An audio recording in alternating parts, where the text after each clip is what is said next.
What's going on, you guys? It's Ariel here, Windows Central Gaming. Welcome back to the channel. Today we're going to be going over some tips for those of you who are new to the game Palworld. This game has been taking the internet by storm, and we are here to help you out in any way that we can, getting around the world easier. The first thing I would highly recommend is just to explore everything. Explore, traverse, talk to the NPCs, beat up a few pals.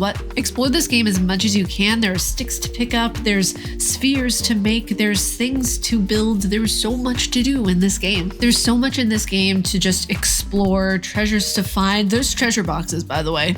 I found them in my first few minutes of just exploring around, and there's different colored treasure boxes that you can get. So please go and get those because they have a lot of really cool stuff inside them. Literally getting 10 of anything will level you up in just a few minutes. So that's by far one of the biggest pieces of advice I can recommend is just capture 10 of anything. Later in the game, ore and coal become extremely important and easy to burn through. So setting up an ore and coal base is extremely helpful. There's a spot actually near the fort ruins fast travel that works really well.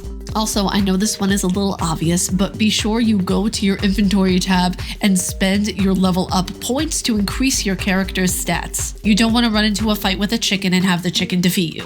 When I realized I could put little mini guardians at my base, it was so cute, and it was one of the coolest things ever. I think that's probably one of my favorite parts of the game, is that you can put like little guardians all over your base and you can have them work with you at your base so your base can thrive, and I think that's absolutely awesome.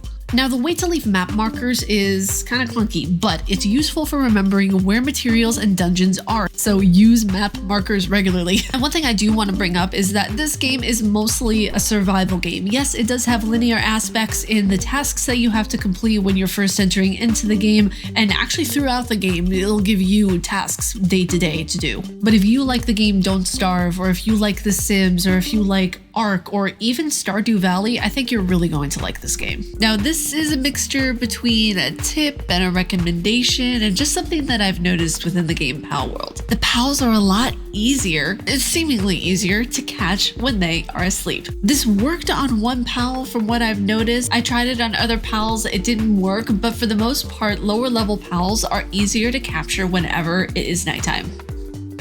Whenever it's nighttime and they're asleep and you're roaming the terrain, and go up to one of them, especially a lower level one. Another thing I would highly recommend as well is keep track of your character's hunger levels. What I noticed, the characters get very hungry very fast. There's a lot of different types of meals you can make depending on the berries or types of food that you pick during the time you're hunting for pals or gathering things for your base. So let us know down in the comments below what you guys think of these tips and what you guys are thinking of Palworld so far. But I'm Ariel at Windows Central Gaming, and I'll see you all in the next one.